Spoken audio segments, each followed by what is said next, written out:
This is how you can become faster than 90% of runners in less than 12 months. Now I know this can happen for you because I've literally gone from no running to a sub 19-minute 5K in less than 10 months. Hi, it's Ryan from Unstoppable, where we help you run smarter, faster and injury-free no matter where you're starting. Let's get into the 5 most impactful things that you can do here. The first thing that you need to do is you need to create a clear training plan. Your journey to becoming faster starts with a plan, not guesswork or doing the same types of runs over and over again. 3 5Ks will only get you so far. To get faster, break your training into easy to follow phases. Now we use these 3 phases when we're planning our clients' run training. The first phase is your off season. The off season is a time when you're not competing. It usually falls in the late fall and winter when races are fewer and you have time to focus on building a strong foundation without the pressure of races. This is where you focus on base building and recovery, preparing your body for more intense training later on. This is where you're laying your foundation. Zone 2 running is your secret weapon here. Slow, steady runs that build a solid aerobic base. It might feel slow, but you're building your endurance. The bigger your base, the more potential that you unlock for speed later on. How do you know when you're in zone 2 though? If you can hold a conversation without gasping for air, you're in zone 2. You can also track your heart rate. Aim for 60 to 70% of your maximum heart rate. Your maximum heart rate is 220 minus your age, and typically this is going to be 120 to 140 beats per minute for most people. The second phase is your pre-season. Pre-season is the time when you start preparing for the race season, usually starting in late winter or early spring. This is when you shift from base building to incorporating speed work, gradually adding intensity to your training. In this phase, you can add interval training, fartlek runs or tempo runs to push your body out of its comfort zone and build more speed. Once you've built that strong base, it's time to add speed into the mix. This phase is about pushing yourself with faster, more intense workouts and short bursts of effort that push you past your limits. In the pre-season, focus on workouts that help develop speed and also endurance. Some examples include interval training, alternate between short, fast efforts like 200 meters and 400 meters, followed by recovery jogs. You could also try some fartlek runs. These are runs where you alternate between periods of fast running and easy jogging, adding variety and intensity to your workout. You could also try some tempo runs. Run at a comfortably hard pace for an extended period of time to improve your lactate threshold and also stamina, which will help you to handle faster paces for longer. The third and the final phase of training is your in-season. In-season is when the races or competitions are approaching, typically during spring or summer. This is where your training becomes more race specific. You'll focus on sharpening your speed and also endurance while tapering down your mileage to avoid getting tired. Examples of in-season workouts include race pace runs, taper runs where you reduce your distance but you maintain your intensity, and shorter intervals to maintain speed without overdoing it. This is where you're putting all of your hard work that you've been building over the year together. So when you're planning your training, here are some more tips. Stick to the 80-20 rule. 80% of your runs should be easy and relaxed and in zone 2. The other 20%, that's where you'll push yourself with high intensity work. Also, increase gradually. Avoid doing too much too soon. Increase your weekly mileage by no more than 10% to give your body the time that it needs to adapt. Also, plan recovery weeks. You can't train hard all the time. Build in easy weeks to allow your body to recharge. Every 4th week, we recommend having a deload in all of your training. As a rule of thumb, reduce what you're doing by 10 to 20%. For example, if you're running a 5K, on a deload, you might do a 4.5K. If you're working out and you would usually bench press 60 kilos, you might do 50 kilos for a few less reps. Planning recovery weeks is so important. Every deload week that I have gives me that extra bit of time to recover, and you will go into the following week feeling strong and ready to smash your next block of training. Also, mix up your runs. Don't get stuck running the same pace every day. Try different speeds, terrains, and also adding in some hills to challenge your body in new ways. The second thing that we can do is we can prioritize our recovery and also our nutrition. Real growth happens when you're resting, not just running. Skipping recovery is like driving with the brakes on. You're slowing your progress. You're going in the direction that you want to go far slower, and that's if you make it, because your engine might blow up. Here's how to give your body the recovery that it needs. Firstly, sleep. Quality sleep is your secret weapon. This has been one of the biggest keys for me. I used to be a terrible sleeper, thinking that I could get away with not sleeping much, and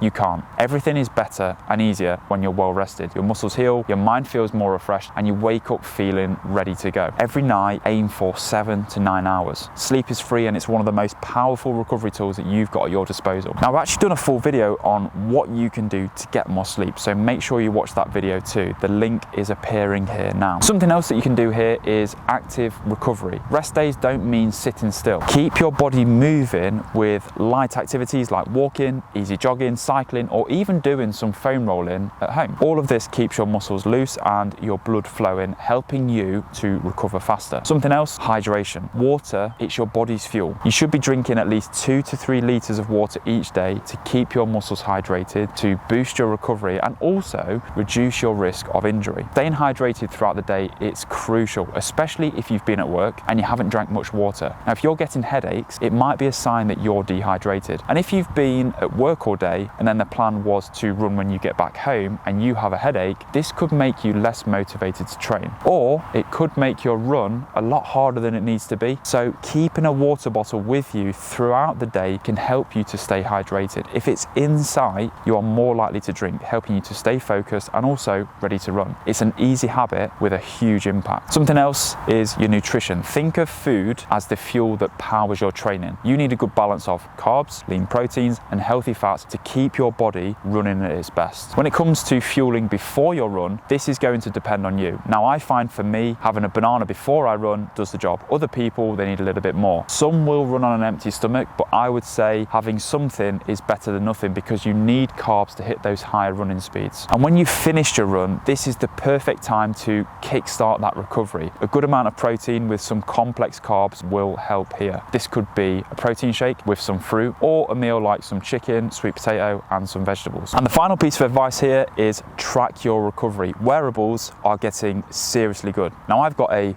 Garmin on one arm and I've got a Whoop on the other, and they are both great. Whoop is more focused on well-being, sleep, and recovery. Garmin is data heaven for runners. GPS tracking, you can look at your run speeds, elevation data, so much stuff. The third thing that you can do is you can build a strong foundation with some strength training. To run faster and to avoid injuries, you need more than just clocking miles. Strength training gives you the power, balance, and durability to handle the demands when you're running. By working on key muscle groups, you're not only going to get faster, but you're also going to prevent injuries that can slow you down. Here's how you can build a strong foundation with strength training. The first thing that we want to focus on is your core strength. Your core is at the center of everything. Exercises like planks, Russian twists, back raises strengthen the muscles that keep you steady while running. A strong core helps you to stay upright and smooth even when you're tired, so that you can carry on moving more efficiently. The second thing that you can focus on is your lower body power. Your legs, they're the powerhouses of running. Exercises like squats, lunges, and calf raise will work your quads, your hamstrings, your glutes, and calves. All of the muscles that you are going to need to push you forward faster. The stronger your legs, the faster and more powerful that each step becomes. And something else is not overlooking your upper body. Exercises like push-ups and pull-ups build strength in your arms, your shoulders, and your back, which helps you to keep good posture and pump your arms effectively without wasting energy, especially on those longer runs. Aim for 2 to 3 full body strength sessions per week. Focus on movements that work multiple muscles at once. It's